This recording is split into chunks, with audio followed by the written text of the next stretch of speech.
Selamat pagi, Suster, Bapak Ibu sekalian. Kembali kita berjumpa di acara Bindoman, Bina Doa dan Firman bersama Komunitas Kudus Surabaya. Pagi ini bersama dengan kita telah hadir Bapak Karel Wunardi. Beliau dari Keuskupan Agung Jakarta. Beberapa kegiatan dari Pak Karel. Beliau adalah pewarta mimbar dan pengajar di BPK PKK Keuskupan Agung Jakarta. Sebagai katekis di Gereja Santa Laurentius Jakarta, aktif memberikan seminar tentang kitab suci atau teologi, juga dengan beberapa kegiatan membaca Alkitab dan refleksi leksionari. Kemudian beliau saat ini juga sedang mengambil S2 Filsafat Keilahian di STF Diakarsa. Selamat pagi Pak Karel, terima kasih sudah datang di acara Bindoman. Selanjutnya kita mau welcome kepada peserta yang baru ikut di acara kita ini ke Bindoman, Bina Doa dan Firman bersama komunitas Bunda Kudus Surabaya. Nah, komunitas Bunda Kudus Surabaya ini akan diperkenalkan sepintas oleh Ibu Erina selaku ketua dari komunitas Bunda Kudus. Silakan Bu Erina. Thank you Lisa. Selamat pagi Suster, Bapak-bapak, Ibu-ibu, dan juga pembicara kami pada pagi hari ini, Pak Karel, dan juga untuk semuanya, sehat selalu ya untuk Anda semua. Pada pagi hari ini kita bersukacita bisa berkumpul kembali di sini, di mana komunitas Bunda Kudus mempunyai beberapa divisi, salah satunya adalah Bina Doa dan Firman. Selain itu kita mempunyai KUR dari Bunda Kudus yang nanti akan membawakan pujian, ada juga tim doa, dan juga kita mempunyai kursus Alkitab Dei Verbum setiap hari Kamis pagi. Dan kami ini adalah kategorial di bawah Keuskupan Surabaya. Bunda Kudus sudah kurang lebih berusia 27 tahun, dan kita mempunyai visi dan misi, yaitu visi kita menjadikan wanita tiang doa dalam keluarga, dan misi kita adalah mengajak para wanita mengenal Tuhan Yesus. Bapak Ibu yang terkasih, dengan adanya ini kita berharap Anda semuanya akan tetap berada bersama-sama dengan kami. Bunda Kudus bukan hanya untuk wanita saja, tetapi bapak-bapak juga di-welcome, karena kalau ibu-ibu tanpa bapaknya nanti tidak bisa berfungsi ya. Termasuk ke beberapa sound, semua itu juga bapak-bapak yang urus. Jadi feel free untuk bapak-bapak join dengan acara Bunda Kudus ini. Terima kasih. Acara selanjutnya akan kami serahkan untuk tim pujian atau KUR dari komunitas Bunda Kudus untuk membawakan beberapa pujian. Tuhan memberkati. Shalom, selamat pagi semuanya. Salam sehat untuk semua saudara terkasih di dalam Kristus. Mari kita saling menyapa dengan melampaikan tangan dan memberikan senyuman yang termanis.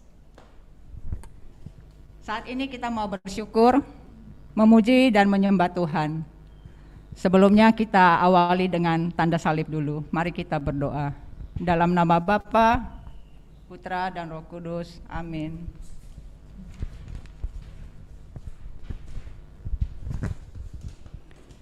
Selamat pagi Bapa, Putra dan Roh Kudus, dan selamat pagi Bunda Maria. Terima kasih buat hembusan nafas yang masih melekat di raga kami. Saat ini Tuhan, kami mau bersekutu untuk lebih dekat dengan Engkau. Beracaralah ya Tuhan, kami siap untuk mendengarkan. Kemuliaan kepada Bapa, Putra dan Roh Kudus, seperti pada permulaan, sekarang, selalu, dan sepanjang segala abad. Amin. Dalam nama Bapa, Putra, dan Roh Kudus. Amin. Kita bersyukur atas negara kami Indonesia, dan dalam keadaan saat ini, kita percaya bahwa Tuhan Maha mendengar untuk memberkati, untuk memulihkan Indonesia.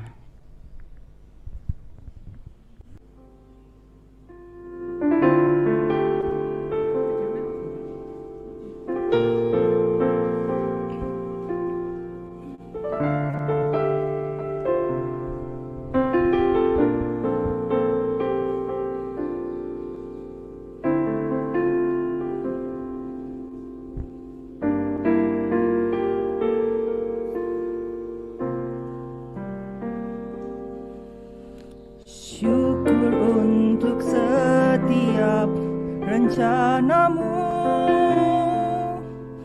dan rancanganmu yang mulia. Dalam satu tubuh kami bersatu menjadi duta kerajaan-Mu.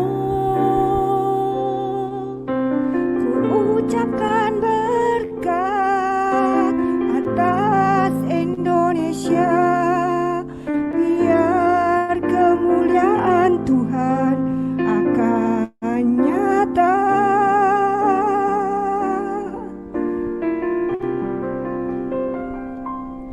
Bagi bangsa ini kami berdiri dan membawa doa kami kepadamu. Sesuatu yang besar pasti terjadi dan mengubahkan negeri kami. Hanya nama-Mu Tuhan ditinggikan atas seluruh bumi.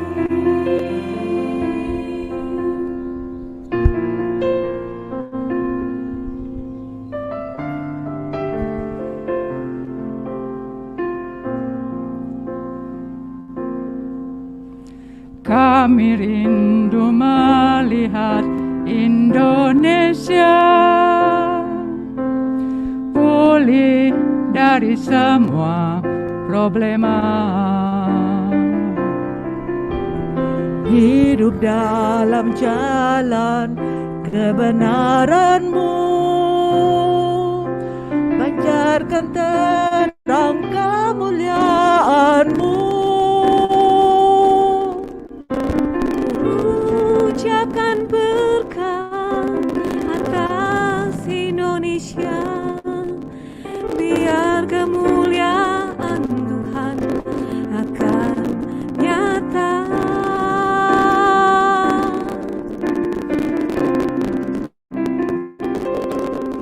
Bagi bangsa ini kami berdiri dan membawa doa kami kepadamu.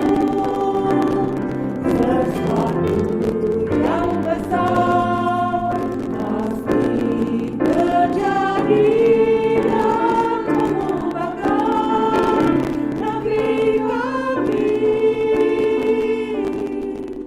Hanya nama-Mu Tuhan ditinggikan atas seluruh bumi.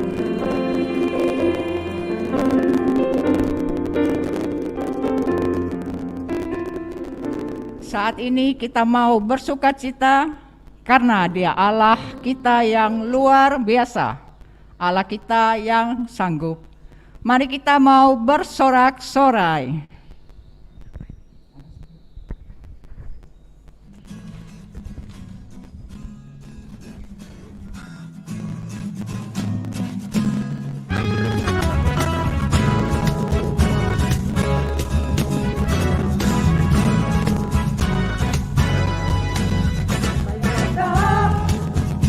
Benar dilihat mata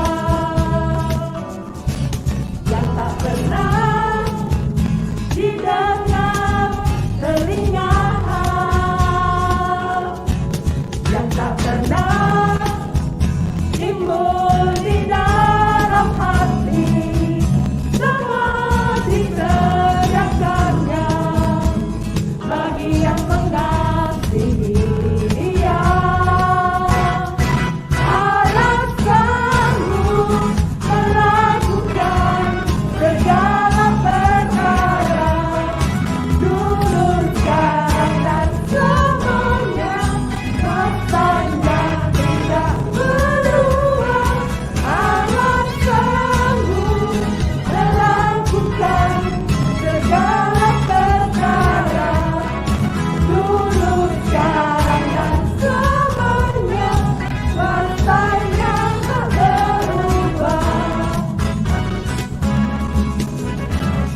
Saat ini kita mau datang kepada Tuhan karena perbuatannya begitu ajaib, sungguh ajaib. Kita mau untuk tetap setia. Kita mau untuk selalu mengasihi Tuhan. Seperti ratapan ayat 3, bab 3 ayat 25 berkata, Tuhan adalah baik bagi orang yang berharap kepadanya, bagi jiwa yang mencari Dia.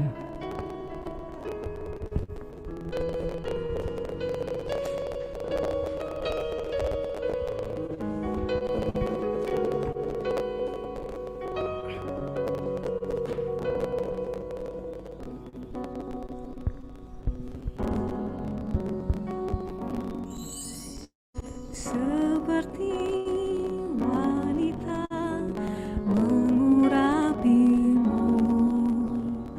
menangis di bawah kakimu. Demikian hidupku mau mengasihimu, Yesus, Engkau baik bagiku.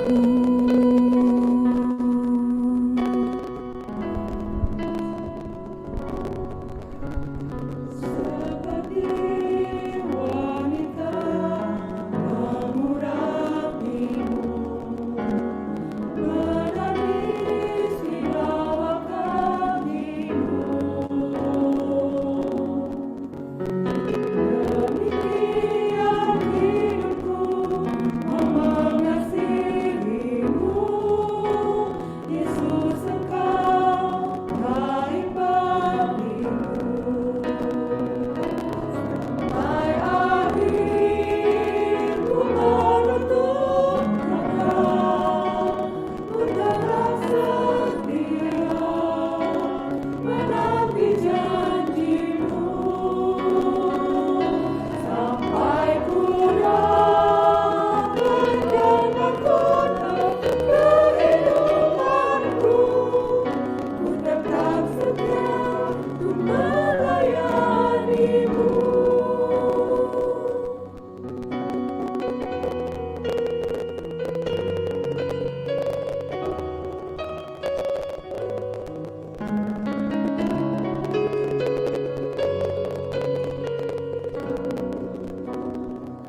Saat ini kita mau menyiapkan hati kita untuk mendengarkan firman.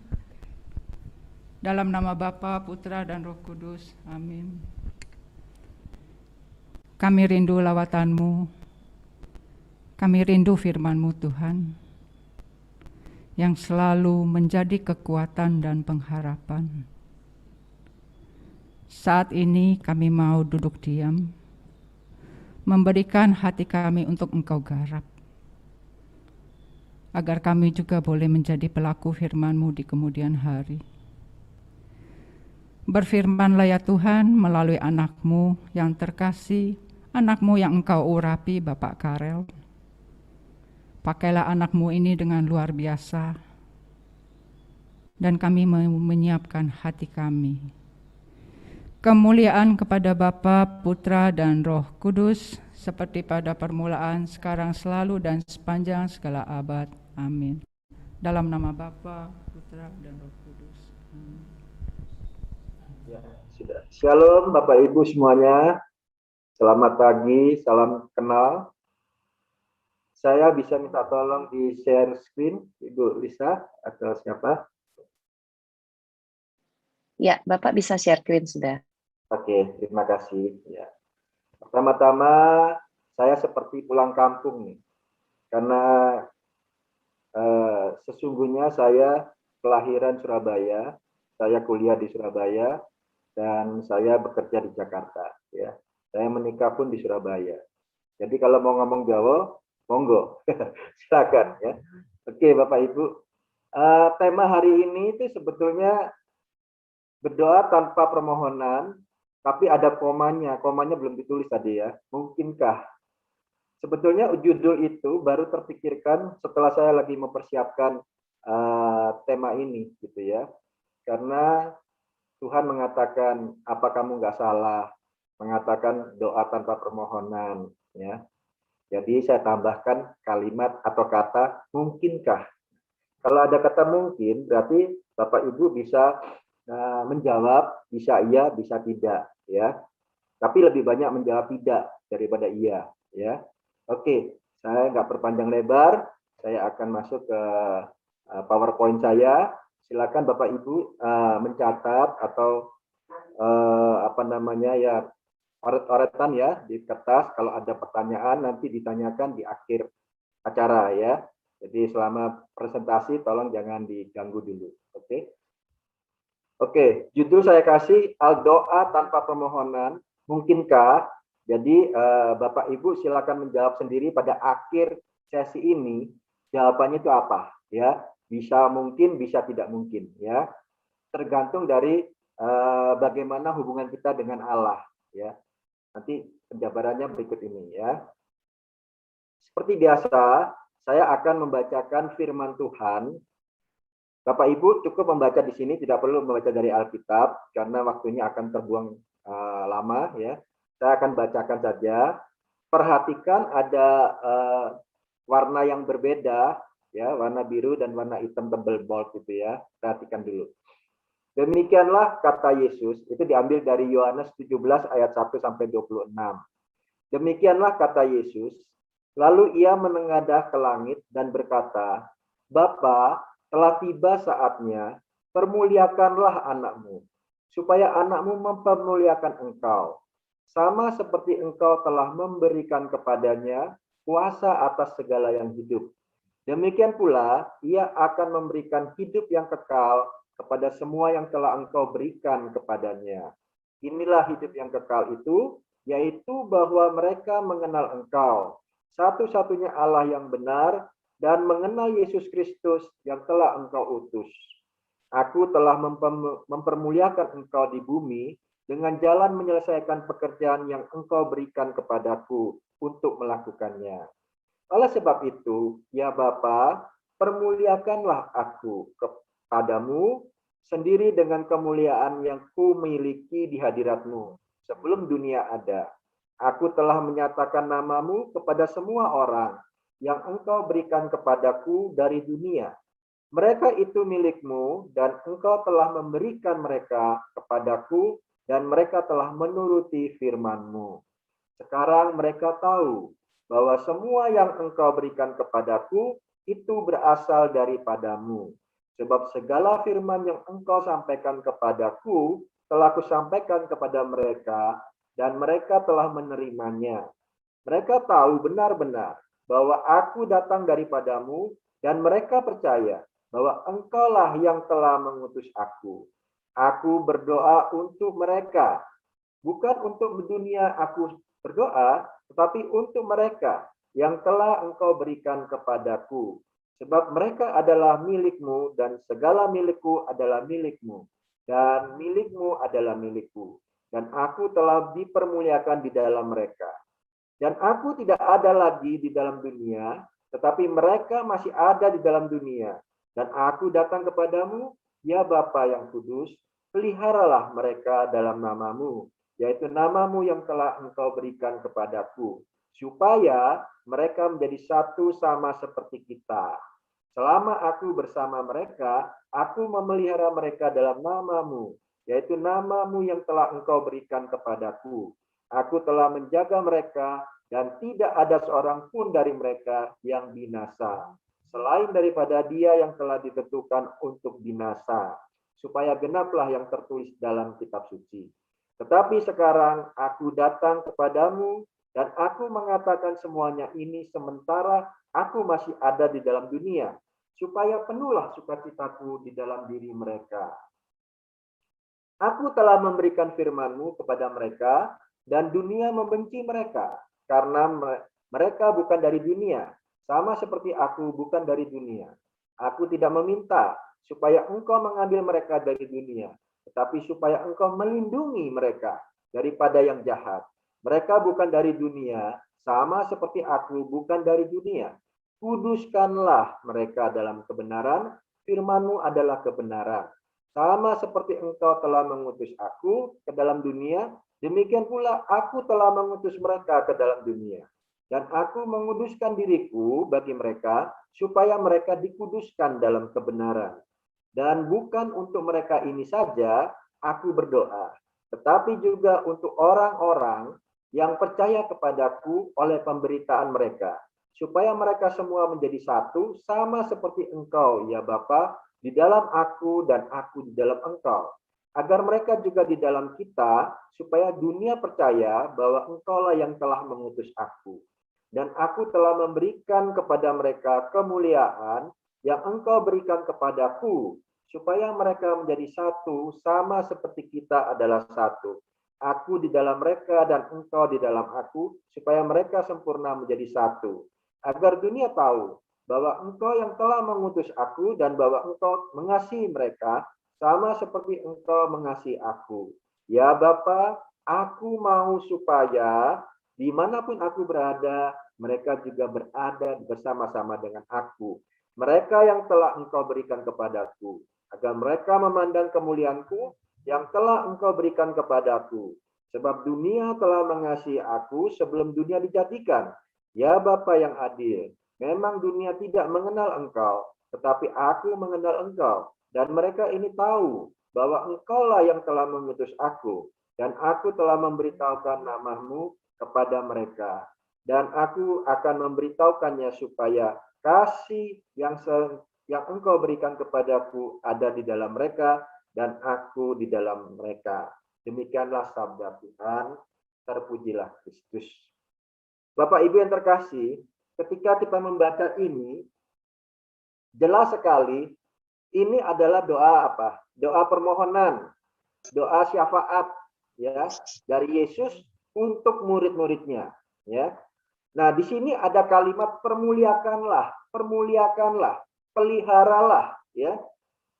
Kuduskanlah, aku mau supaya, ya. Itu artinya frasa-frasa ini atau kalimat-kalimat ini atau kata-kata ini itu merupakan menunjukkan permohonan, ya, menunjukkan permohonan. Dan ciri-ciri doa syafaat itu adalah aku berdoa untuk mereka, ya, yang bold itu ya, tulisan bold, aku berdoa untuk mereka. Artinya apa? Kalau kita masuk ke dalam doa syafaat atau doa permohonan, maka kita memohonkan untuk orang lain, ya, untuk orang lain. Nah, Bapak Ibu yang terkasih, ini contoh doa syafaat yang sangat luar biasa dari Tuhan Yesus sendiri kepada Bapaknya yang di surga. Bayangkan seorang Tuhan ya yang Allah yang menjelma menjadi manusia dan menjadi sama seperti kita, kemudian dia mau berdoa untuk kita ya, para murid-muridnya. Ini doa yang sangat sempurna dan sangat luar biasa ya. Nah, Bapak Ibu, kalau melihat ini berarti kalimat judul ini pasti jawabannya tidak mungkin. Karena doa itu tanpa permohonan itu mustahil, gitu ya. Tapi jangan dulu cepat-cepat untuk menghakimi saya ya, karena ternyata ada juga doa tanpa permohonan, Bapak Ibu ya. Kita lihat nanti. Tapi yang jelas Tuhan Yesus pernah berkata, mintalah kepadaku, apa saja mintalah kepadaku, maka kau akan diberi, kata Tuhan ya. Berarti itu sekali lagi itu pasti doa permohonan juga ya. Lihat berikutnya. Doa-doa, macam-macam doa atau jenis-jenis utama doa ya. Itu kita kenal ada doa permohonan ya, nanti Bapak Ibu boleh ambil ini kalau mau materinya ya. Di situ ada Filipi 4 ayat 6, Efesus 6 ayat 18, saya nggak perlu bacakan lagi semuanya ya. Doa syukur itu ada di Filipi 4 ayat 6, doa penyembahan ada di Kisah 13 ayat 2 sampai 3, doa penyerahan atau konsekrasi ada di Matius 26 ayat 39. Doa syafaat ada di 1 Timotius 2 ayat 1, Yohanes 17, dan Kejadian 18 ayat 16 sampai 33 yang barusan kita baca yaitu Yohanes 17 ya. Dan doa kutukan. Nah, Bapak Ibu pasti akan kaget. Kenapa kok ada doa kutukan ya? Ternyata ada juga di kitab Mazmur ya, di Mazmur 7, 55 dan 59. Itu doa kutukan, doa mengutuki orang ya. Jadi jangan heran kalau di Alkitab ada doa kutukan ya. Nah, kalau doa konsekrasi atau doa penyerahan itu ada di Matius 26 ayat 39 ya. Ini saya bacakan. Maka ia maju sedikit lalu sujud dan berdoa. Ya Bapakku, jikalau sekiranya mungkin, biarlah cawan ini lalu daripadaku. Tetapi janganlah seperti yang ku kehendaki, melainkan seperti yang engkau kehendaki. Ya, ini doa penyerahan diri. Ya, doa berserah kepada Bapaknya. Ya, nah ini seorang Yesus pun berdoa seperti itu, ya. Kemudian doa syafaat tadi kita sudah baca, ada juga di Kejadian 18 ayat 16 sampai 33 ya. Nah, apa sih artinya doa syafaat itu? Doa syafaat itu artinya dengan tekad penuh mengesampingkan pemikiran ya. Jadi pemikiran kita tentang diri kita itu kita lupakan dulu. Kita tidak boleh mikirin sesuatu yang membuat saya simpatik atau sesuatu yang membuat saya benci pada orang. Jadi saya harus membayangkan orang itu yang akan saya doakan itu seperti Allah memperhatikan orang itu, ya. Jadi kita lupakan semuanya. Jadi doa syafaat ini sungguh murni ya Bapak Ibu. Kita nggak bisa doa syafaat hanya untuk orang-orang yang kita kasih saja, ya. Tetapi doa syafaat juga untuk orang-orang musuh-musuh kita, ya. Lawan-lawan kita ya, itu kita harus doakan mereka. Nah, kita lihat di Kejadian 18 ayat 16 sampai 33 ya. Nah, di sini Abraham datang mendekat dan berkata, apakah engkau akan melenyapkan orang benar bersama-sama dengan orang fasik? Bagaimana sekiranya ada 50 orang benar dalam kota itu? Apakah engkau akan melenyapkan tempat itu? Dan tidakkah engkau mengampuni mengampuninya karena ke-50 orang benar yang ada di dalamnya itu? Jauhlah kiranya daripadamu untuk berbuat demikian, membunuh orang benar bersama-sama dengan orang fasik, sehingga orang benar itu seolah-olah sama dengan orang fasik. Jauhlah kiranya yang demikian daripadamu. Masakan hakim segenap bumi tidak menghukum dengan adil? Ya, nah Bapak Ibu, di sini Abraham itu bernegosiasi dengan Allah, ya. Dia mendoakan orang lain termasuk musuhnya supaya Allah jangan menghukum mereka. Nah, ini luar biasa sekali ya Bapak Ibu. Jadi dia menawar kepada Allah, jangankan kamu membunuh semuanya, ya. Karena ada orang baik juga di situ. Masa kan orang baik disamakan sama orang jahat, orang fasik gitu ya, kira-kira. Nah, Bapak Ibu, ini contoh bagaimana kita berdoa syafaat ya. Jadi doa syafaat adalah doa yang sangat murni di mana kita juga mendoakan musuh-musuh kita ya, mencintai kita, mencintai musuh-musuh kita. Ini doa merupakan merupakan contoh dari doa Bapa kami ya, ampunilah mereka seperti Engkau mengampuni aku gitu ya, dan sebagainya. Oke, kita lanjut. Yohanes 17 tadi itu ya, supaya mereka semua menjadi satu sama seperti Engkau ya Bapa di dalam aku dan aku di dalam Engkau, agar mereka juga di dalam kita, supaya dunia percaya bahwa Engkau yang telah mengutus aku dan aku telah memberikan kepada mereka kemuliaan yang Engkau berikan kepadaku, supaya mereka menjadi satu sama seperti kita adalah satu. Aku di dalam mereka dan Engkau di dalam aku, supaya mereka menjadi satu. Ini sudah kita bacakan tadi ya. Jadi saya garis bawahi, aku di dalam mereka ya.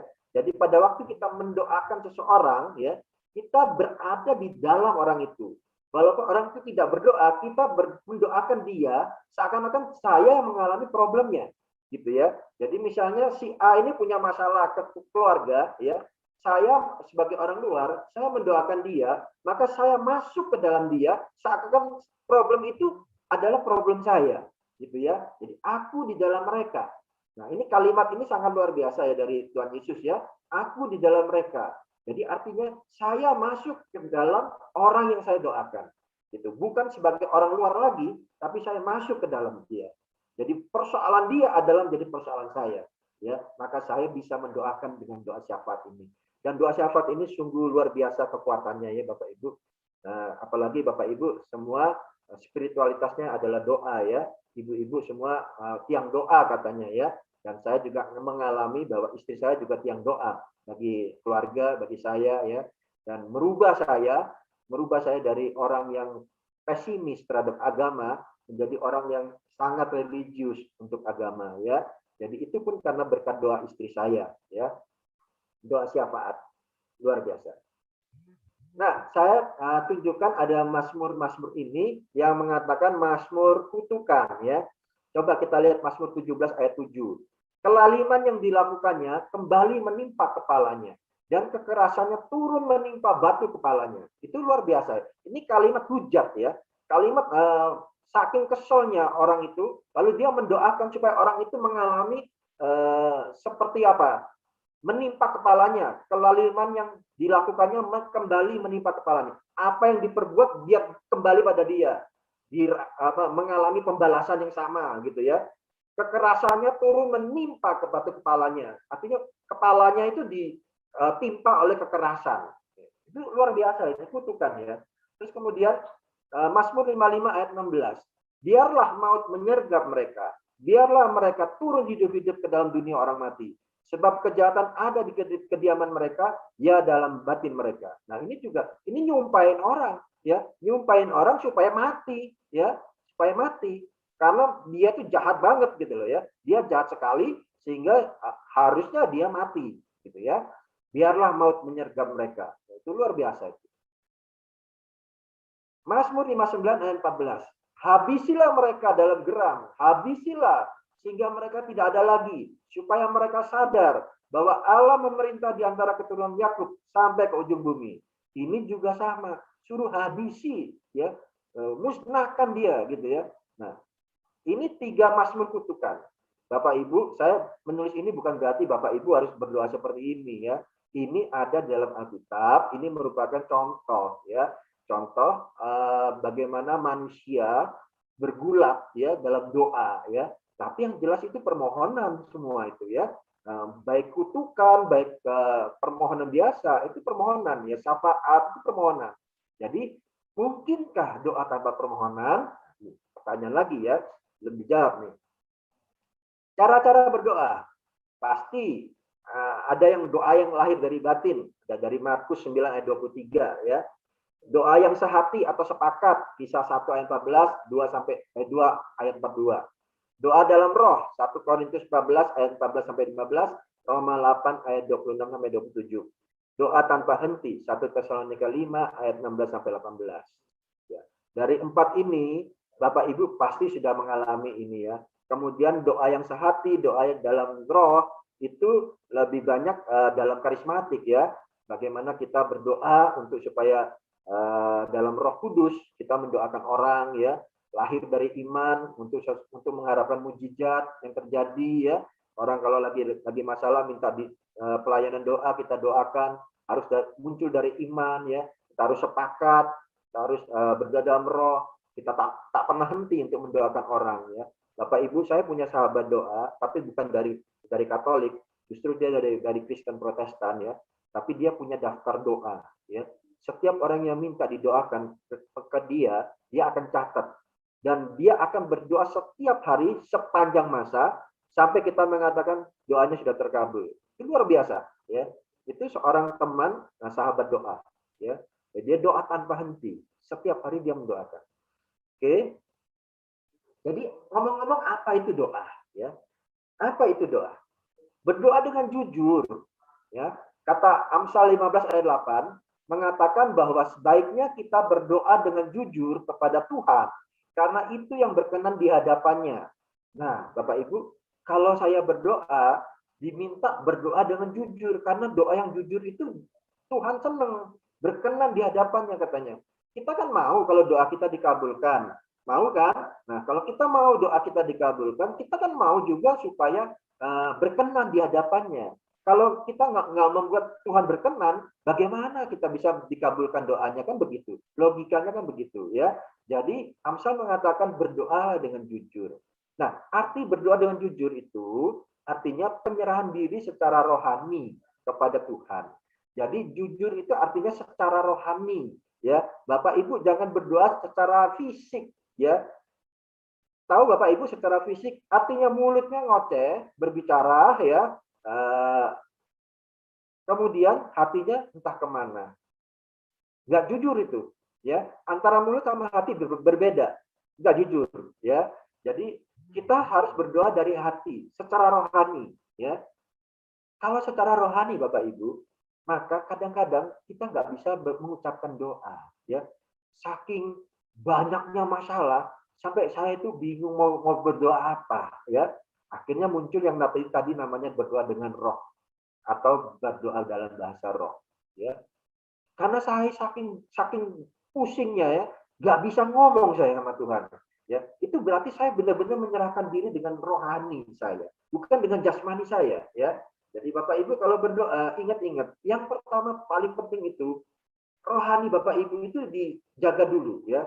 Jangan berdoa hanya dengan mulut, ya, tapi dengan hati, ya, dengan rohani. Maka itu akan berkenan di hadapan Tuhan. Walaupun secara fisik, secara kedengaran manusia, doanya nggak benar tuh, doanya kalang kabut tuh, nggak peduli Bapak Ibu ya. Doa itu nggak ada yang salah, nggak ada yang benar.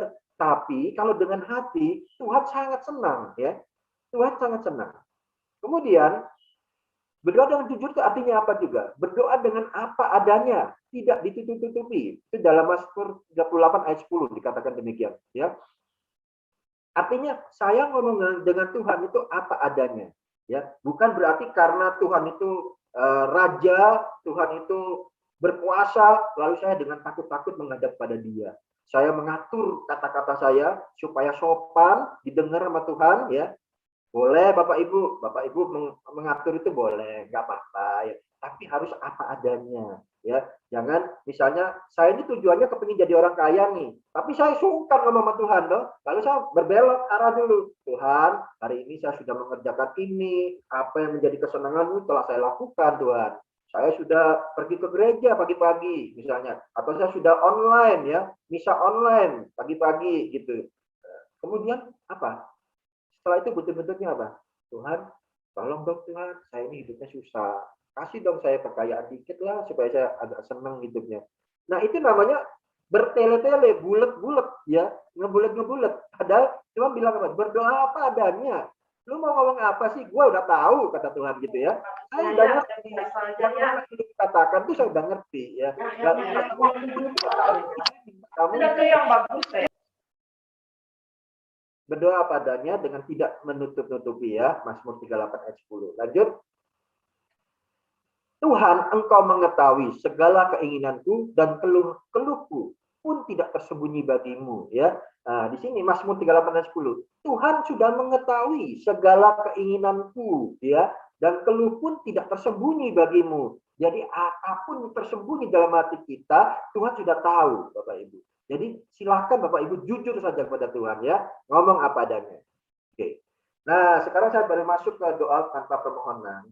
Doa ini pernah dicetuskan atau idenya pernah dicetuskan oleh Emmanuel Levinas tahun 1906 sampai 1995. Ya, ini seorang filosof, ya, seorang filosof Prancis kontemporer, ya. Bapak Ibu nggak usah terlalu jelimet belajar dia, ya, karena itu cukuplah saya belajar aja, ya. Nah, di situ dia mengalami kenyataan pahit, di mana keluarganya itu mengalami Holocaust. Holocaust itu pembasmian, ya, oleh bangsa Yahudi, ya.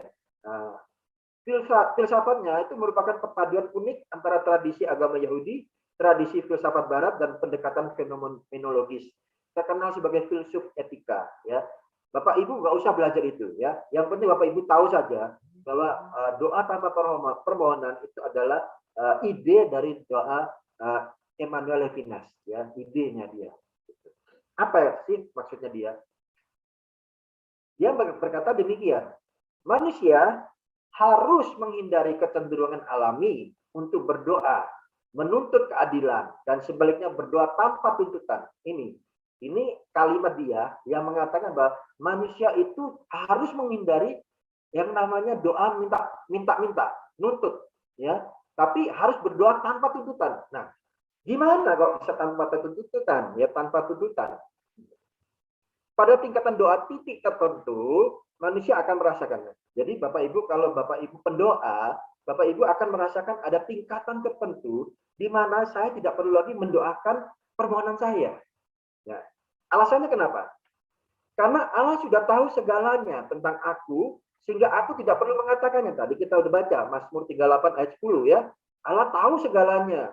Ada dalam hatiku, Allah tahu semuanya, ya. Jadi saya tidak terlalu urgent lagi untuk berkata pada Tuhan saya butuh ini, butuh itu pada tingkatan tertentu, ya. Jadi Bapak Ibu, ini proses ini panjang, ya, proses panjang sampai di mana saya merasakan Allah itu sudah menyatu dengan saya, sehingga apa penderitaan saya Allah pun mengerti, ya, Allah pun menderita sama seperti saya, gitu, ya. Aku cukup beriman bahwa Allah sedang mengerjakan sesuatu yang baik bagiku. Roma 8 ayat 28. Pada tingkatan tertentu doa, ya, Bapak Ibu akan memperoleh iman bahwa Allah sedang mengerjakan segala sesuatu yang baik bagiku, ya. Luar biasa Bapak Ibu. Di mana Bapak Ibu merasakan kalau ada pengalaman yang sedih, pengalaman masalah-masalah yang sedih, lalu saya mempunyai iman bahwa Allah sedang mengerjakan segala sesuatu yang baik bagiku, ya. Dan itu luar biasa Bapak Ibu, ya. Memang untuk pengertian ke situ butuh perjalanan panjang, butuh proses, ya. Tapi Bapak Ibu akan mengalami itu kalau Bapak Ibu rajin berdoa, ya. Iman Bapak Ibu akan bertambah, ya. Doa itu sebetulnya menambah iman sebetulnya Bapak Ibu, ya. Dan yang ketiga, aku cukup menaikkan doa pujian dan penyembahan, praise and worship. Nah, di kalangan karismatik Bapak Ibu terkenal dengan PW, ya, praise and worship. Itu luar biasa itu, ya. Praise and worship itu punya kuasa yang luar biasa, ya. Karena dengan memuji, dengan menyembah, kita membawa jiwa kita, membawa rohani kita, ya, pada Tuhan. Kita memuji itu pasti memuji dengan tulus, dengan penuh kesyukuran, ya. Maka kita bisa memuji. Bagaimana saya bisa memuji kalau hati saya masih dalam keadaan mangkel, ya, masih marah-marah? Kita nggak bisa memuji Bapak Ibu. Bisa nggak Bapak Ibu muji teman yang Bapak Ibu nggak suka, yang benci? Nggak bisa kan? Jadi pujian dan penyembahan itu polos, benar-benar murni, ya. Jadi saya merasakan itu bahwa doa pujian dan penyembahan itu punya kuasa yang luar biasa. Jadi saya dengan doa dan pujian dan penyembahan saja sudah cukup segalanya bagi saya, ya. Karena Tuhan sudah tahu apa yang saya mau, ya. Oke. Nih, di Roma 8 ayat 28. Kita tahu sekarang bahwa Allah turut bekerja dalam segala sesuatu untuk mendatangkan kebaikan bagi mereka yang mengasihi Dia, yaitu bagi mereka yang terpanggil sesuai dengan rencana Allah. Nah, di sini Bapak Ibu. Bapak Ibu bisa masuk dalam taraf ini kalau Bapak Ibu memang sudah berdoa, mempunyai relasi dengan Tuhan yang demikian intim, sehingga Bapak Ibu tahu bahwa Tuhan itu bekerja dalam segala sesuatu untuk mendatangkan kebaikan, ya. Jadi apapun yang Bapak Ibu alami, Bapak Ibu rasakan bahwa itu adalah proses, ya. Allah sedang berproses pada kita untuk mendatangkan kebaikan. Kebaikannya seperti apa? Bapak Ibu akan alami nanti, ya, pada saatnya. pada saatnya itu nya huruf besar, ada saat Tuhan ya. Jadi pada saat Tuhan saya baru tahu, oh ternyata saya dulu itu dibuat begini sehingga saya sekarang ini bisa berubah gitu ya. Saya kasih contoh ya, kesaksian saya bahwa saya dulu pernah mengalami kehidupan yang jauh dari Tuhan ya. Mungkin dari 10 perintah Allah itu hanya 1 atau 2 yang saya tidak langgar, semuanya saya langgar ya Bapak Ibu. Apalagi saya bekerja di bidang penjualan atau salesman. Tahu sendiri Bapak Ibu salesman ya, tukang tipu ya. Selain tukang tipu, tukang entertain ya, kemana-mana entertain. Nah Bapak Ibu, kalau Bapak Ibu punya suami yang tipenya sama seperti saya, salesman, ya Bapak Ibu harus tahu lah, ya salesman itu seperti apa kan udah tahu ya. Nah Bapak Ibu, sampai suatu hari saya itu mengalami kehidupan yang glamor ya, glamor, dan saya selalu minum ya, minum bir, kemudian macam-macam lah kehidupan malam ya, kemudian pulang pagi gitu ya. Dan itu saya lakukan karena apa? Karena tuntutan pekerjaan. Ya karena bos datang dari Singapura, karena saya harus melayani customer, segala macam praktek-praktek kayak gitu itu saya lakukan. Sampai suatu hari tiba-tiba saya mengalami PHK ya. Saya tidak bersalah, tidak melakukan apa-apa, tapi saya di PHK. Alasannya apa? Perusahaan mengalami perampingan karena omset seluruh dunia menurun drastis ya. Jadi saya mengalami PHK, dan dengan PHK itu Bapak Ibu, kalau saya sebagai orang tidak beriman, saya akan marah pada Tuhan ya. Saya marah, saya bilang, "Kenapa Tuhan saya dibuat begini ya? Saya habis." Maksudnya PHK itu saya nggak bekerja lagi. Dan waktu itu memang susah cari kerja Bapak Ibu, karena lagi Krismon segala macam ya, susah cari kerja. Jadi tapi enggak Bapak Ibu. Setelah saya pikirkan, Tuhan bekerja dalam segala sesuatu untuk mendatangkan kebaikan. Karena sejak saya di PHK itu ya berubah hidup saya drastis. Ditambah lagi saya kena stroke ya. Begitu saya selesai PHK, saya langsung berangkat ke Holy Land ya, ke Yerusalem bersama satu keluarga saya. Karena uangnya dari mana? Uangnya dari pesangon, dari Golden Second. Uang itu saya habiskan untuk perjalanan ke Holy Land bersama istri dan anak saya dan mertua saya. Luar biasa nggak Bapak Ibu? Saya udah nggak pikir lagi Bapak Ibu, karena memang saya pernah bernasar dulunya. Tuhan, kalau saya ada uang, saya pengen jalan-jalan dong ke Yerusalem, pengen lihat kotamu dulu itu seperti apa sekarang ini. Ternyata dikasih, tapi dikasih dalam keadaan situasi yang kepepet. Ya, saya dalam keadaan di PHK dan saya mendapat uang segepok itu. Tapi puji Tuhan, mungkin Roh Kudus membentengi saya ya untuk berpikiran lain, sehingga saya langsung teringat waktu itu bahwa saya harus ke Yerusalem. Nah, dalam keadaan begitu saya pergi ke Yerusalem ya. Nah, Bapak Ibu yang terkasih, di Yerusalem itu saya bertemu musuh saya, ya, orang yang membuat saya di PHK juga. Sebetulnya dari laporan-laporan dia, sehingga saya harus di PHK. Ya, justru orang itu bertemu saya di Yerusalem.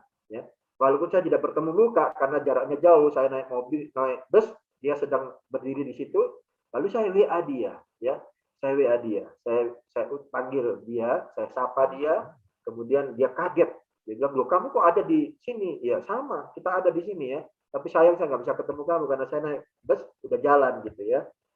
Bapak Ibu yang terkasih, Tuhan bekerja dalam segala sesuatu untuk mendatangkan kebaikan ya. Kenapa saya bilang gitu? Karena di Yerusalem lah saya belajar bagaimana mencintai musuh saya. Ya, saya bagaimana melupakan apa yang diperbuat bagi saya. Tapi saya percaya Tuhan bekerja untuk mendatangkan kebaikan bagi saya. Gitu ya. Lalu pulang dari Yerusalem, berapa lama saya kena stroke, Bapak Ibu. Saya kena stroke. Waduh, habis duit, kena stroke, ya. Tapi puji Tuhan, dokternya dokter orang Protestan. Dia bilang gini, "Bapak ini harus bersyukur pada Tuhan. Kenapa? Bapak itu biarpun kena stroke, penyumbatan 2 titik kepala ya, tapi Bapak itu masih sehat, masih bisa jalan, masih bisa ngomong, masih bisa tangan masih bisa bergerak. Ya, puji Tuhan," dia bilang gitu, ya. Jadi nggak lama 11 hari saya keluar dari rumah sakit ya. Bapak Ibu yang terkasih. Nah, di situ mulai saya merenungkan ya. Ternyata Tuhan sengaja memberikan kenyataan pahit dalam hidup saya bahwa saya di PHK, tetapi saya sebetulnya dirubah ya, diubah menjadi baru ya. itu mendatangkan kebaikan.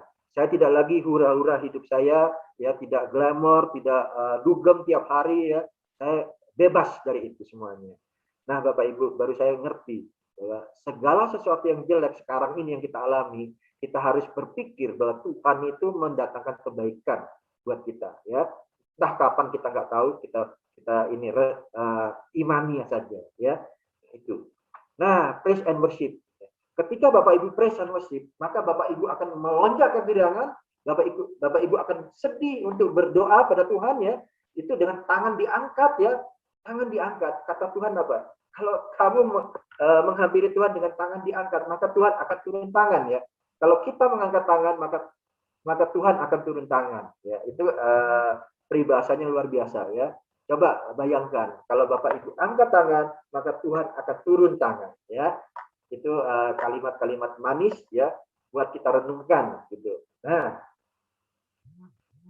saya bilang ada kuasa, praise and worship, ya, mengusir roh jahat. 1 Samuel 16 ayat 23. Nanti Bapak Ibu baca sendiri di rumah. Adanya pemulihan masalah hidup kita. Dengan praise and worship, kita ternyata dipulihkan masalah hidup kita, ya. Ketika saya praise and worship, saya menangis, ya, karena masalah yang belum menghimpit saya, sehingga saya sedih, ya, kepala luar biasa, saya menangis, ya. Tapi semua terangkat, ya. Semua nanti akan dipulihkan, ya. Mendatangkan mujizat Allah, ya. Praise and worship mendatangkan mujizat, menimbulkan inspirasi dari roh Allah, ya, untuk menyelesaikan masalah kita, menjadi inspirasi bagi orang lain yang melihat keintiman kita dengan Allah. Saya kasih satu kesaksian lagi, mendatangkan mujizat Allah, ya. Praise and worship mendatangkan mujizat Allah, ya. Doa mendatangkan mujizat Allah. Bapak Ibu, praise and worship itu bukan saja doa yang hura-hura teriak-teriak gitu, ya, seperti di karismatik, bukan saja itu Bapak Ibu, ya.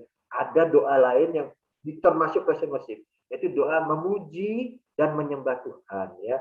Dalam keheningan kita bisa memuji dan menyembah Tuhan. Banyak sekali contoh-contohnya, doa Yesus, doa Rosario.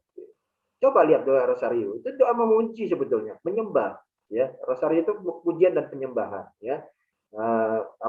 Kalimatnya itu kan dari kalimat malaikat kepada Bunda Maria, kan, itu kan doa pujian tuh. Salam Maria, penuh rahmat Tuhan sertamu, terpujilah engkau di antara wanita, dan terpujilah buah tubuhmu Yesus. Santa Maria Bunda Allah, doakanlah kami yang berdosa ini sekarang dan waktu kami mati. Amin.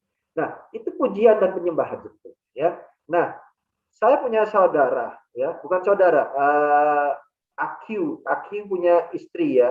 Aku punya, jadi adiknya mama punya istri yang mereka hidupnya sudah berpisah. Kebetulan saya ini lagi perjalanan dinas ke Banyuwangi. Sekarang ini saya ada di Banyuwangi, Bapak Ibu, ya, bukan di Jakarta. Saya lagi kerja. Nah, kemudian perjalanan di Jember, saya telepon dia. Pikiran saya mau mampir gitu, ya. Tapi ternyata dia menolak karena COVID, ya. Karena COVID, dia umurnya udah 67 tahun. Dia bilang, sorry, saya nggak berani ketemu karena saya takut COVID, gitu, ya. Oke, saya juga mengerti karena saya juga perjalanan jauh dari kota ke kota, ya, dari Jakarta sampai ke Banyuwangi itu kan melewati berapa kota, ya. Nah, saya sempat nginep semalam di Mojokerto, ya. Udah jalan lagi. Nah, oke. Mujizat apa yang terjadi bagi dia? Dia itu punya anak 3, 2 laki, 1 perempuan, tapi broken home, ya. Artinya suaminya itu sudah berpisah dengan dia, tapi seenak udelnya, gitu. Karena suaminya itu tidak menceraikan dia, tetapi pergi nggak ada kabar, pulang mendadak gitu, ya. Tiba-tiba pulang tidur, besok pergi lagi, tak kemana gitu, ya. Jadi seenak udelnya sendiri.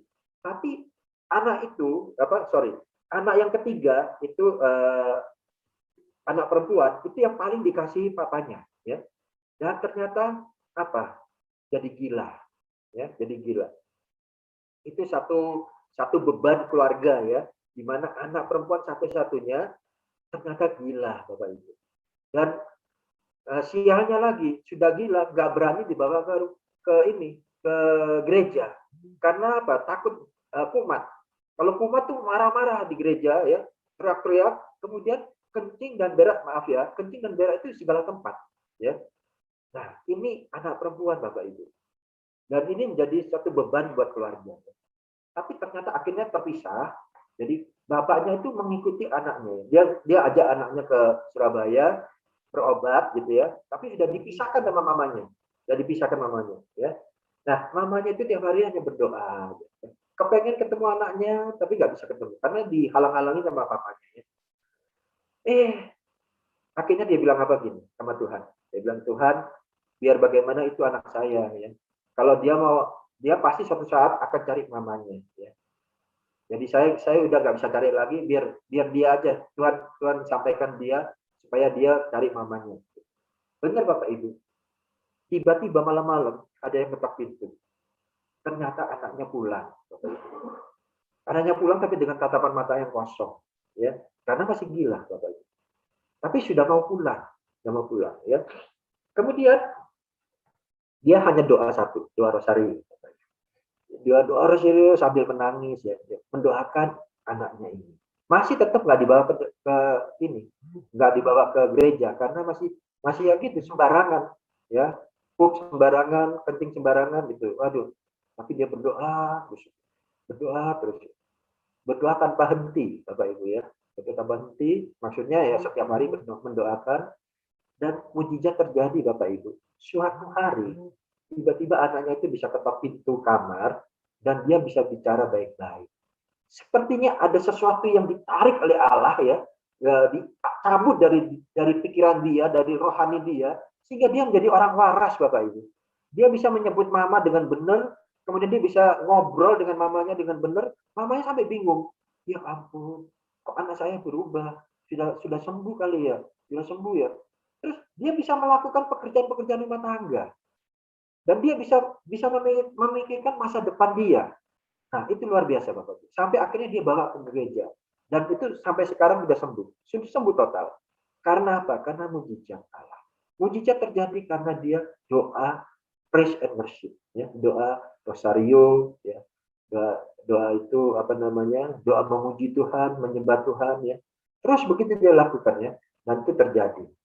Nah, singkat kata Bapak Ibu, sekarang anaknya udah kerja di Jakarta ya, dan dia sering komunikasi, tapi dia tetap juga nggak mau ke Jakarta karena bapaknya ada di Jakarta juga, gitu ya.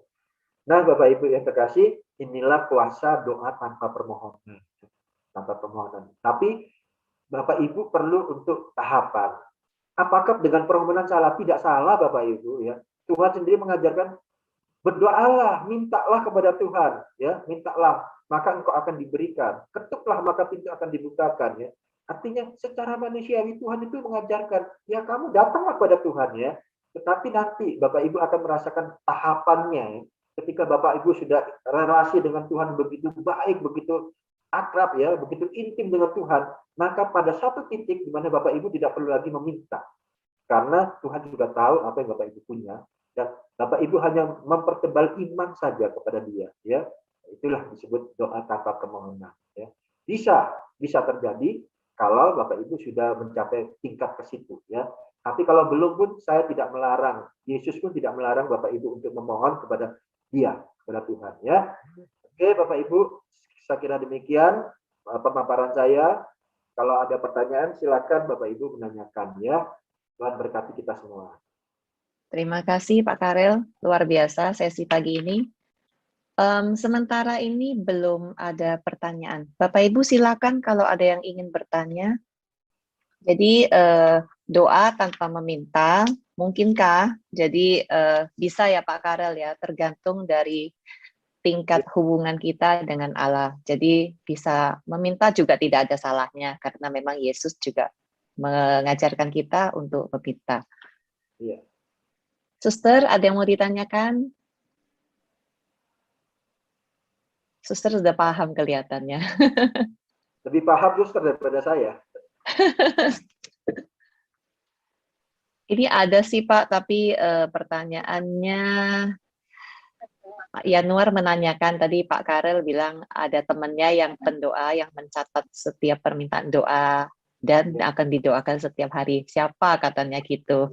Siapa nama pendoanya Pak? Kenapa? Kenapa tahu namanya? Pengen tahu namanya. Namanya Lisa. Sama. Lisa pendoa yang sana ya Pak ya? Iya, tapi dia pendoa di gereja lain. Tapi luar biasa. karena dia konsisten dalam doa, maka saya minta dia bantu saya mendoakan saya, gitu ya. Dan dia konsisten dalam doa. Cuman dalam sekian bulan dia akan tanya, bagaimana Pak doanya sudah terkabul belum? Apakah mau di unrek atau masih tetap? Dia selalu nanyakan gitu. Kalau unrek berarti dia hapus, dicoret dari daftarnya, dia akan mendoakan yang lainnya lagi gitu. Pak, mau nanya, apakah kalau kita mendoakan orang itu, misalnya orang itu sedang sakit, terus tiap hari kan kita doakan, ya misalnya sakit kanker ucus dan satunya lagi ada guru SMP kena sakit kanker getah bening. Nah, apakah itu kita doakan seterusnya atau kita tanya ke orang itu gimana, udah ada kemajuan atau belum? Karena yang kena kanker ucus itu orangnya sudah tua, tapi dia tuh istrinya Katolik, dianya bukan, masih Buddha. Nah, istrinya itu mengharapkan suatu saat dia bisa menerima Tuhan. Tapi sampai saat ini dia tuh belum mau terima Tuhan. Jadi dia tuh masih ikut Buddha gitu, tapi istrinya tuh jadi kasihan Pak, jadi kurus kering gitu karena ngurusin laki suaminya. Istrinya pun udah tua, udah 70 lebih, suaminya udah 90 lebih. Nah, dia tuh mengharapkan satu saat suaminya itu bisa menerima Tuhan gitu, maksudnya dibaptis secara Katolik. Nah, saya juga kalau doakan tuh apa boleh saya sebut Tuhan, semoga namanya Pak Hanafi ini bisakah jadi Katolik, terus biarlah Roh Kudus bisa masuk ke dalam hati Pak Hanafi sehingga Pak Hanafi mau menerima engkau. Apa boleh begitu Kak Pak? Oke. Terima kasih Pak. Ya, saya cerita kehidupan saya juga ya, di mana papa saya juga kena kanker usus yang merambat ke paru-paru dan ke otak, ya, tulang, paru, otak. Itu menderita sekali, Bapak, Ibu ya. Kalau kanker usus itu masih nggak apa-apa, bisa dioperasi bukan. Tapi kalau udah metastase masuk ke tulang, itu sakitnya itu kayak digergaji kata dokter. Tulang itu kayak digergaji, sakitnya gitu. Dan saya alami bener, papa saya itu sampai nangis-nangis, teriak-teriak ya karena sakit. Kalau pas kankernya itu menyusup di tulangnya itu dan naik. Ke paru-paru itu sudah sampai paru-paru, dokter bilang itu pasti nggak lama, paling lama 3 bulan, ya. Apalagi sudah naik ke otak, ya, sampai naik ke otak. Jadi waktu di MRI itu kelihatan bintik-bintik banyak sekali putih-putih di tubuhnya itu. Nah, kalau sudah begitu, doa itu yang pertama itu adalah sebetulnya doa minta iman, ya. Minta iman bagaimana dia merasa tetap dilindungi Tuhan, tetap diberkati Tuhan gitu ya. Nah, kalau dia tidak beriman, itu biasanya dia masih mencari-cari ya, gelisah. Persis saya itu dokternya orang Kristen Protestan, dokternya bilang, papa kamu itu gelisah sebetulnya. Dia tuh sebetulnya udah mesti mati, tapi nggak mati-mati gitu kan. Nah, saya terakhir itu entah Roh Kudus yang bekerja entah enggak ya. Saya bisa ngomong ke papa saya, "Pak, mau nggak dibaptis?" Ya. Saya sendiri belum dibaptis, Bapak Ibu. Saya belum Katolik. Saya masih pesimis dengan agama, ya. Itu pun karena ajaran papa saya. Papa saya itu orang komunis, ya. Dia lahir di Tiongkok. Pikirannya selalu logis gitu loh. Jadi kalau kita tidak bekerja, tidak akan dapat makan. Tidak mungkin Tuhan memberi makan dengan cuma-cuma. Pasti kita bekerja. Itu prinsip dia. Jadi percumalah kita berdoa. Menurut dia begitu. Tapi pada waktu akhir-akhir hidupnya, dia tuh rajin berdoa, Bapak Ibu. Ya. Saya sendiri sampai heran. Ketika saya tanya, kenapa Papa rajin berdoa sekarang? Dia bilang, saya cuma cepat mati, ya. Saya minta cepat mati. Tapi ternyata enggak, sama Tuhan nggak dikasih mati, ya. Jadi doanya itu berarti apa? Dia butuh iman sebetulnya, ya. Jadi kita harus berhikmat pada Tuhan, ya. Kira-kira doa apa yang cocok? Kalau kelihatannya sudah parah gitu, kita mendoakan supaya dia beriman. Sambil kita selalu ngomong, ngajakin ngomong. ngajakin ngomong, karena kadang-kadang Tuhan tuh bekerja tuh melalui kata-kata kita, dari mulut kita. Seperti Bapak saya. Kalau saya nggak ngajak untuk dibaptis, nggak mungkin dia ada muncul kalimat, saya mau dibaptis. Nggak ada. Jadi saya seperti ditegur oleh Roh Kudus, saya mengatakan, Papa mau dibaptis. Dan dia mengatakan iya. Wah, itu kaget sekali saya. Waduh, luar biasa. Orang yang tidak percaya doa, tapi dia mau dibaptis. Ya. Apa karena sakit keselnya, kan nggak mati-mati atau gimana ya. Baptis akhirnya. Nah, selesai dibaptis itu, saya mendoakan rosario itu sepanjang malam sampai pagi. Ya. Kemudian, dia bisa tidur nyenyak. Tanpa ada morfin, dia bisa tidur. Padahal biasanya harus dikasih morfin supaya tidur. Kata ibu, ternyata itu hari terakhir. Setelah baptis, saya doa rosario, ya, dia sudah tenang, Bapak Ibu. Tengah malam itu salaman sama saya. Ya, tengah malam itu salaman sama saya. Saya pikir apaan salaman ini, tapi salaman biasa gitu. Nggak mikir sampai ke situ. Ternyata itu hari terakhir. Ya, setelah itu pulas tidur sampai pagi. Besok pagi itu orang nggak tahu juga kalau dia itu sebetulnya sudah koma. Ya, suster itu baru tahu sekitar jam 11-an begitu. Kok nggak bangun-bangun nih Papa ini kan? Dilihat, wah, ternyata udah koma gitu. Jam 12 lewat dikit meninggal, gitu ya. Waktu dokternya ngomong sama saya, dia bilang, Papa kamu itu benar kan? Saya bilang, minta dibaptis. Kalau nggak dibaptis dia gelisah terus tuh. Begitu dikasih Tuhan, imannya dikasih Tuhan ya, langsung dia tenang hidupnya ya. Dia langsung pergi ke surga. Mana mau bikin saya lagi gitu. Hidup udah susah gitu kan. Dia langsung seneng tuh berangkat ke surga langsung. Nah, Bapak Ibu yang terkasih, jadi berdoa itu butuh hikmat ya. Pada waktu keadaan-keadaan demikian, kita punya feeling. Ini kita mendoakan apa? Kalau mendoakan untuk cepat sembuh, kayaknya kasihan juga menderita ya. Jadi lebih baik kita mendoakan imannya.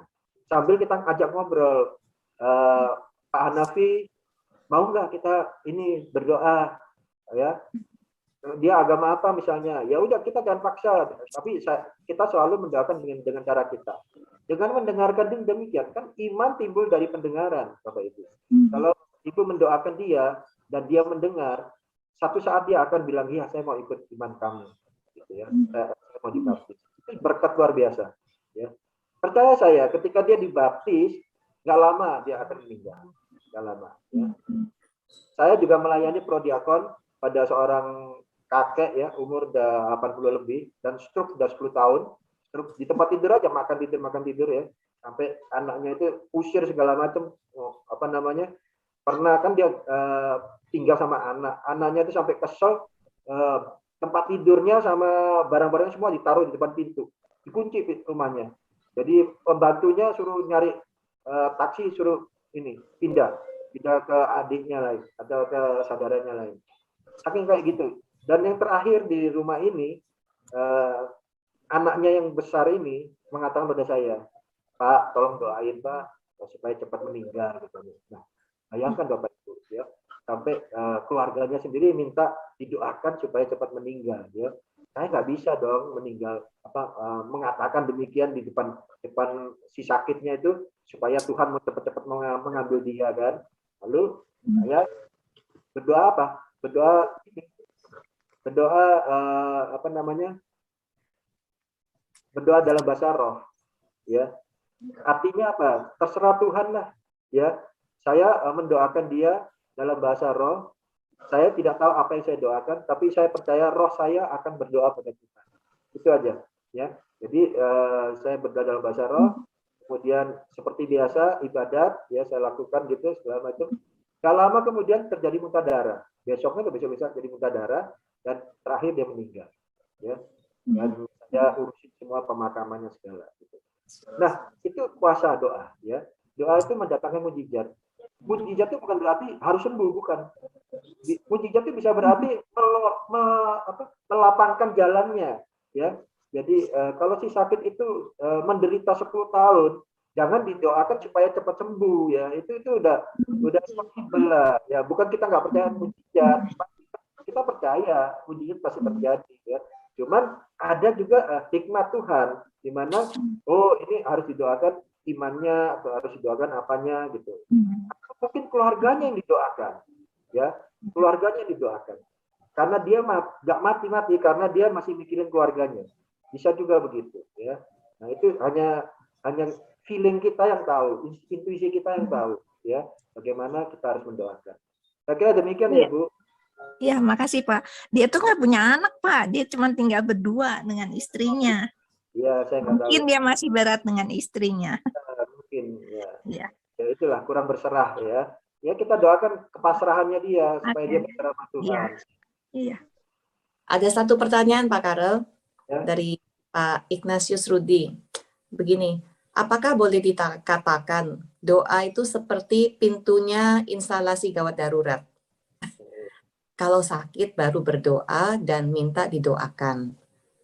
Karena dikatakan doa itu seperti nafas hidup manusia, nafas hidup. Manusia tidak bisa hidup tanpa bernafas. Ya, betul. Jadi doa itu adalah nafas kehidupan. Artinya kalau kita nggak nafas kan nggak hidup kan. Berarti sama aja kalau kita tidak berdoa kan kita nggak hidup. Ya. Artinya apa? Artinya jangan nunggu udah mau mati baru minta didoakan. Kalau kita sakit minta doakan. Ya, karena nafas kehidupan itu kan kehidupan sehari-hari. Ya, jadi kalau nafas kehidupan berarti doa itu harus terus, ya, terus menerus. Nah, kalau saya itu doanya itu selain doa yang biasa, pagi bangun doa, pagi bangun tidur berdoa, malam mau tidur doa, mau makan doa, ya, mau pergi kemana doa, gitu. Itu biasa, ya. Ada lagi doa percakapan, ya. Doa percakapan itu artinya dalam setiap keadaan saya itu berkata-kata dengan Tuhan, gitu loh. Tuhan, kok saya dapat ini ya? Ini kenapa ya Tuhan? Nah, saya ngomong-ngomong dengan Tuhan. Itu pun doa sebetulnya Bapak Ibu ya. Itu pun doa. Artinya saya mengundang Roh Kudus datang untuk peristiwa yang dalam keadaan saya alami sekarang ini, saat ini gitu loh. Ya. Jadi itu pun doa ya. Bukan berarti doa itu harus kusuk, kemudian ada jamnya, memang benar ada jam 3, main ya. Kalau doa malam sebelum tidur ada jamnya. Tapi kita juga bisa berdoa dengan percakapan sehari-hari, ya. Berdoa secara bercakap-cakap, ya, tidak formal, ya. Tapi itu justru kalau bagi saya ya, itu justru luar biasa karena relasi dengan Allah itu terbina, ya. Jadi setiap saat ada peristiwa apa yang kita alami, saat itu juga saya berkata-kata kepada Tuhan, gitu loh. Saya bilang, Tuhan, ini kenapa ya? Kok ada masalah ini ya? Kenapa ya? Apa ya? Saya harus lakukan itu apa ya, Tuhan? Selalu ngomong sama Tuhan. Itulah doa. Ya. Makanya doa adalah nafas kehidupan. Ya. Jadi jangan tunggu nanti, tunggu sakit, doakan. Ya. Nah, kalau saya jadi Tuhan misalnya, saya bisa sombong dong. Dulu waktu sehat nggak mau doa, sekarang sakit minta doain. Buat apa kan gitu? Tapi saya bukan Tuhan ya. Tuhan itu maha kasih, luar biasa, maha penyayang. Ya. Jadi bisa anytime ya Pak ya, seperti bercakap-cakap dengan sahabat. Gimana nih, gua susah nih gini gitu ya Pak ya? Iya betul. Gitu. Karena Yesus adalah sahabat kita juga. Betul.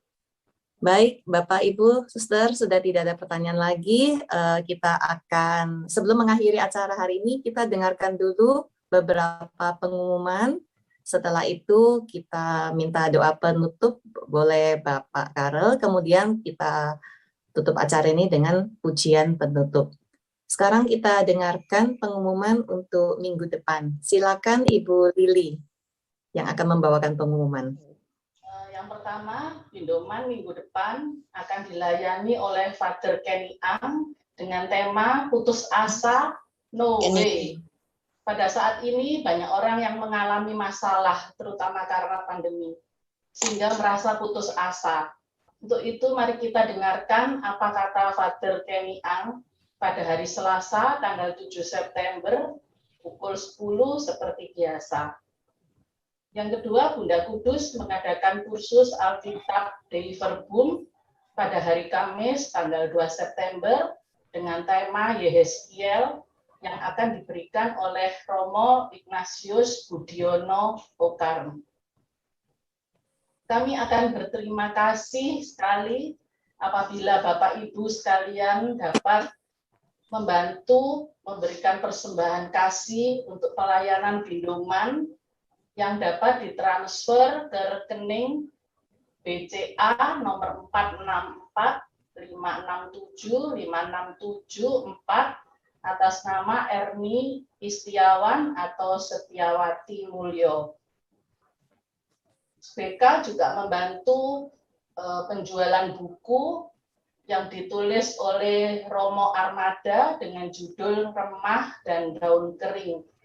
Bagi yang ingin membeli dapat menghubungi sekretariat dengan harga 50.000 belum termasuk ongkir yang dapat ditransfer ke rekening Cio Aida Indrawati atau Agnes Rosalia BCA dengan nomor 088 544 6456.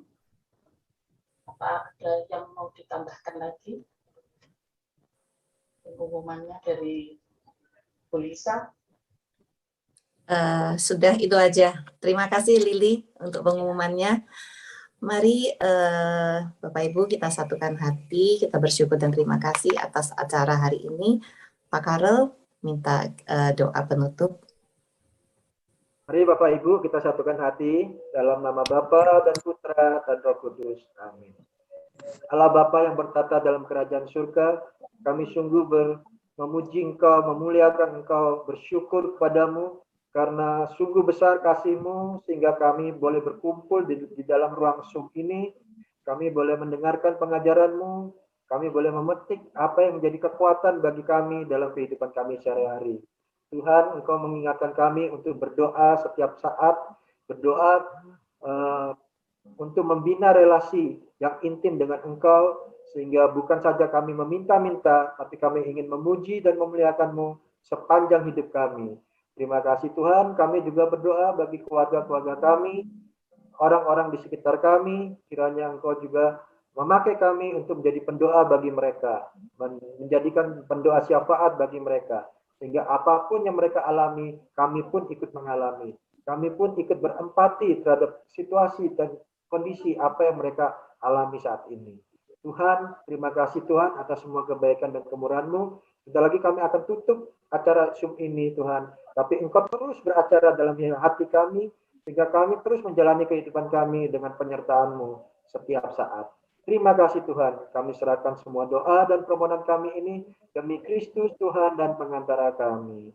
Kemuliaan kepada Bapa dan Putra dan Roh Kudus, seperti pada permulaan, sekarang, selalu, dan sepanjang segala abad. Amin. Terpujilah nama Yesus, Maria, dan Santo Yosef, sekarang dan selama-lamanya. Dalam nama Bapa dan Putra dan Roh Kudus. Amin. Kita dengarkan nyanyian penutup, puji-pujian penutup. Pujian dari tim KUR Bunda KUR Surabaya.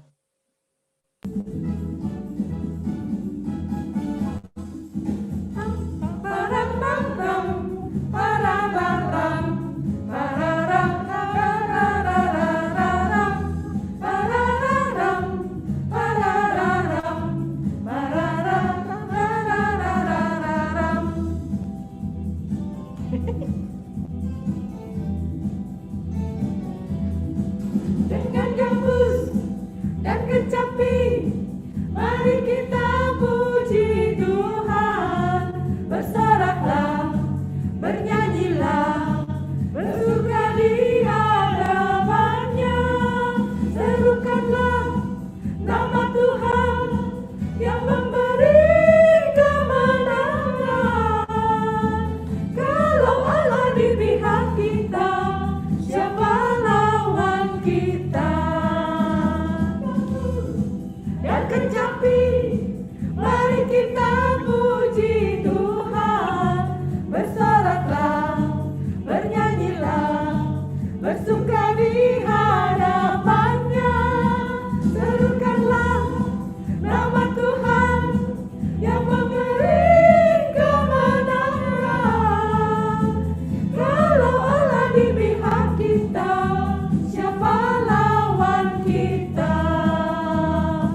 terima kasih Pak Karel, terima kasih tim Bunda Kundu, terima kasih semua. Terima kasih Pak Karel, Pak Karel, Bu Bu Lisa, Lisa, Bu semuanya.